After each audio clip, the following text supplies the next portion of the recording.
Hello friends, Rehman গার্ডেন্সে আপনাদের প্রত্যেককে স্বাগতম। আশা করছি আপনারা প্রত্যেকে সুস্থ আছেন এবং ভালো আছেন। আপনাদের প্রত্যেকে সুস্থতা কামনা করে আজকে একটা নতুন ভিডিও শেয়ার করতে চলেছি। যদি ভিডিওটা ভালো লাগে অবশ্যই সাবস্ক্রাইব করে পাশে থাকবেন।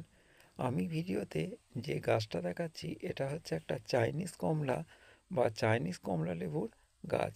গাছটা দেখুন একটা 20 লিটারের ড্রামে আছে, আর এটা আমার প্রায় 1.5 বছরের কাছাকাছি এই গাছটার বয়স। এই গাছটা আমি কিনেছিলাম বনগাঁর একটা নার্সারি থেকে, প্রায় 1 ফুটের গাছ। সেই গাছটা 1.5 বছরের সময় কি সুন্দর ফুল এসছে সেটা আমি আপনাদের দেখাতে চলেছি। ফুলগুলোর মধ্যে অনেকগুলোতে দেখুন যে নতুন লেবু ধরেও গিয়েছে। এই চাইনিজ কমলা লেবুর গাছ কিন্তু খুব খুব মিষ্টি বা খুব টক না হলেও যথেষ্টই কিন্তু ভালো একটা ভ্যারাইটিস, কারণ এর ফলন প্রচুর পরিমাণে হয়। আর আপনি এটা টক মিষ্টি স্বাদে খেতেও কিন্তু ভালো লাগে। অনেকে যারা খুব মিষ্টি লেবু পছন্দ করেন তাদের ক্ষেত্রে এটা ভালো না লাগলেও যারা টক মিষ্টি বা মিষ্টি ও টক দুটোই একসঙ্গে পছন্দ করেন তাদের ক্ষেত্রে এই লেবুটা যথেষ্টই ভালো। তা এই গাছটার দামও কিন্তু খুবই কম। তবে জেনুইন ভ্যারাইটিস যদি আপনি পেতে চান তাহলে অবশ্যই একটা ভালো নার্সারি থেকে এই গাছ কিনুন। আর এই গাছের 2 নম্বর বৈশিষ্ট্য হচ্ছে যে এই গাছটা 1 বছরের গাছে ফল দিতে সক্ষম হয়।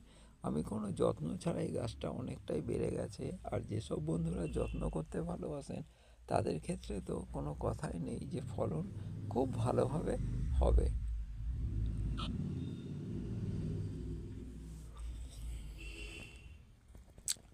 আর এই চাইনিজ কমলা আর বিশেষ কিছু বৈশিষ্ট্য হচ্ছে যে এগুলো গোলাকৃতির হয়, এর সাইজ কিন্তু খুব একটা বড় হয় না, আর কোয়াগুলোকে ছাড়িয়েই আমরা খেতে পারি। এই হচ্ছে চাইনিজ কমলার বৈশিষ্ট্য। আর টক মিষ্টির সাথে হওয়ায় এটাতে প্রথম টক লাগলেও পরবর্তীতে কিন্তু একটু মিষ্টি ভাব আছে।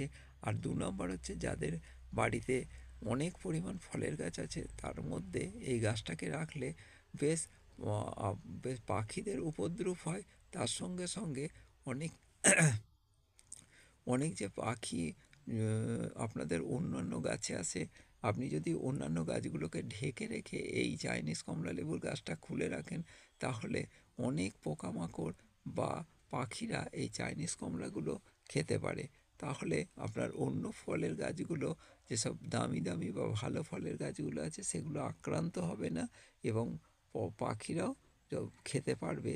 এটাও আপনার জন্য একটা ভালো দিক। তো ভিডিওটা আজকে এইটুকুই। প্রত্যেকে ভালো থাকবেন। নমস্কার।